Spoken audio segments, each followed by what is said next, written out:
taking a charge and getting arrested for the homie who already had a bad criminal background. Let's talk about it. Real quick, please subscribe to my channel. I got 149. I'm trying to get to 150. Just need one person. I'm just trying to do this one thing at a time. I just want to mention it real quick just because I have OCD like that. So if you want to help me not go as crazy, that'd be cool. If not, it's all good. So, and otherwise, thank you for coming here, whether you're returning or it's your first time.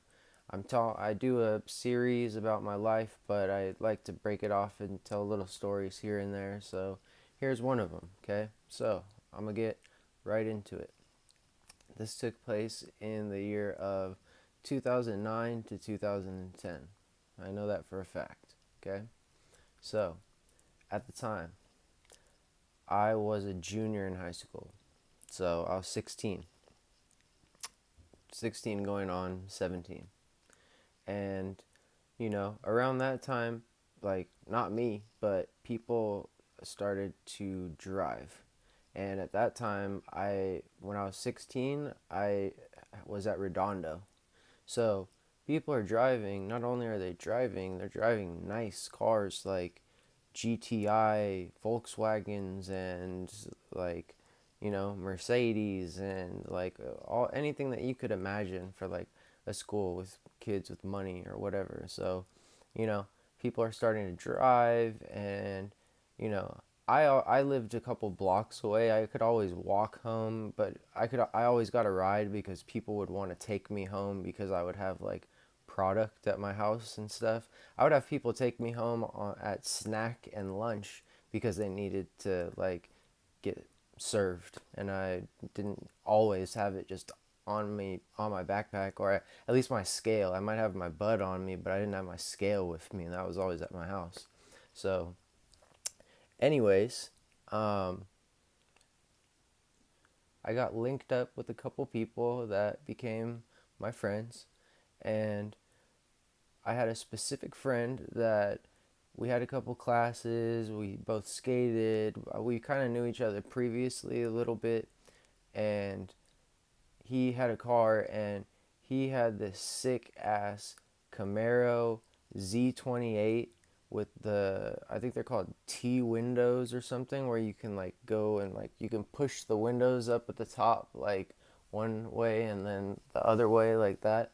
Um, it had that. It had this touch screen that would come out that would like go like that. It was flat, and it would like you would press it and it would go like it would go zzz, zzz, and it would open like that, and then it would have like a digital display of like songs that you could listen to. It was way for me. I was like, damn, this is pretty advanced for like what other cars have going on. Like it was obviously like I don't think it came stock like that. I have no idea, but it was a cool ass car. So it was a good friend of mine, and what we would do is every day it would be like me, him, and then it varied who the other two people would be, but it would usually be me, him, and then a variety of other two people, and we would go down to the pier and we would roll up and we would smoke and we would freestyle, and life was simple, and I loved every second of it.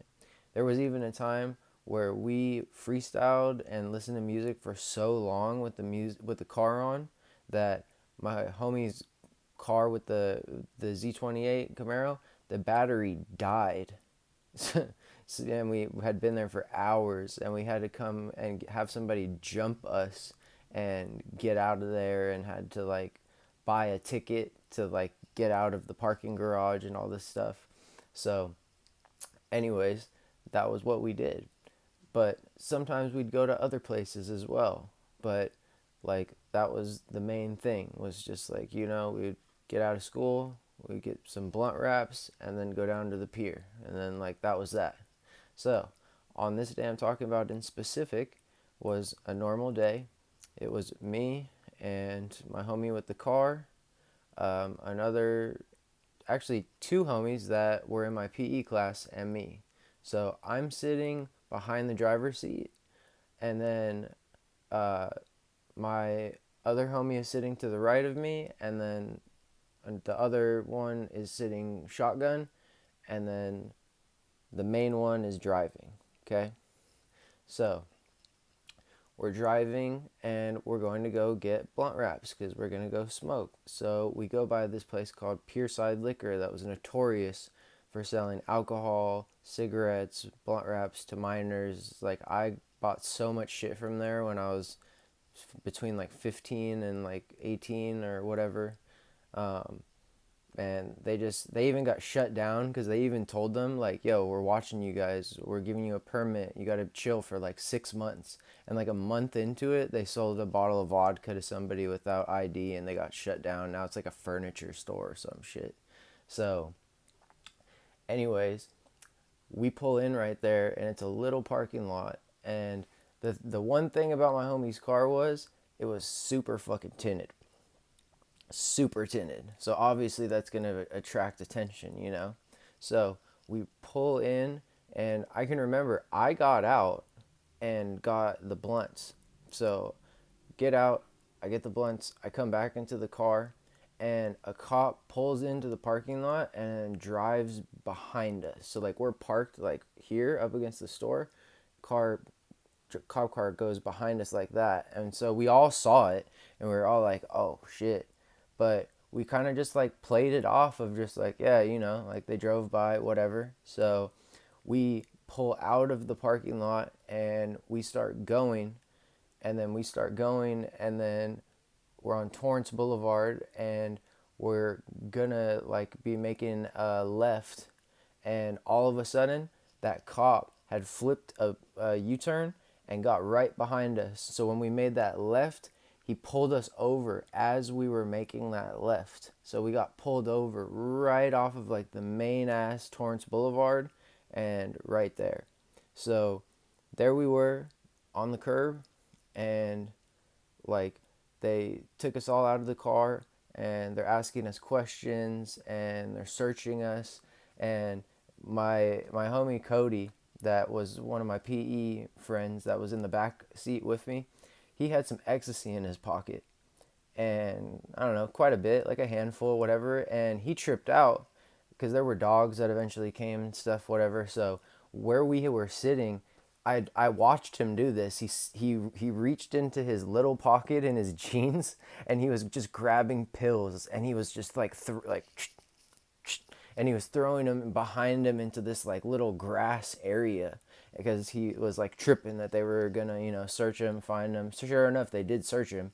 So he got rid of all the pills, and then we're sitting there, and they start going through the car, and like this car was literally like the trap mobile. I think we even had nicknames for it. Like there were scales, there were pipes, there was probably a bong in there. There was weed, there were baggies, there was every kind of paraphernalia that you could possibly imagine times like five. Like there wasn't just one scale, there was like four.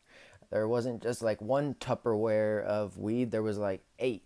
Like there was a lot of different stuff, you know? And the thing was is it was kind of like a partnership between two people. But like I said in the beginning, one of those people was he was a little younger, and he had already been in some really like bad situations like with the police and all that. And it just like was uh it was a weird thing that happened where like no one said anything, but we kind of figured out like after he wasn't like kind of copping to anything. And if you know, like when you're in the car with someone and they find shit and nobody cops to it, they either charge the driver or they charge everybody in the car. I've seen it go both ways. So like basically, like the homie who's driving and who was the partner, we're all on the curb handcuffed, and he's looking over at him kind of, and we're like kind of watching too. And it just kind of gets to the point where like he just kind of is just like, yeah, it's mine. And like he admitted to it and everything. And you know, like they had to call like his mom to come pick him up. Like we weren't even 18 at the time, so they had to call his mom. She came, and like we were still out on the curb and blah blah blah. And it's funny because his mom is like the coolest mom ever. So like it's something she would laugh about now, and she wasn't mad that it happened. She was mad that we got caught. She's that type of person, 1,000%. Okay, so like she's like kind of talking to her son and everything and whatever, and they end up like getting all our names down, and they tell us that we can leave. But the homie who was driving he straight up got handcuffed and got taken away, and I think his car didn't get impounded because his mom came with like his brother, so they were able to take the car, so at least they didn't impound his shit, which is pretty generous on their part, I guess. But like literally we all just kind of sat there and watched it, and we kind of understood what was going on, but none of us could like conversate about it. So he took the charge, and like it would have been way worse for the younger homie, but he straight up ate that charge, and there's not a lot of people that are going to do that, honestly. And he didn't really complain about it or anything, and just kind of like was like, yeah, I think he might have been on probation maybe for a little bit and whatever, and like it was fine. And it ended up not really being that big of a deal. And the following morning, when I had to go to PE for zero period because I had such little fucking credits, I went back early. I showed up because me and my homie Cody would go smoke every single day before school. So this morning we get there, and he's like, "Yo, I want to go back to that spot," because it was a couple blocks away from where we went to school at. He's like, "Yo, come with me, back me up. I got to go over there. I want to see if my ecstasy pills are still over there."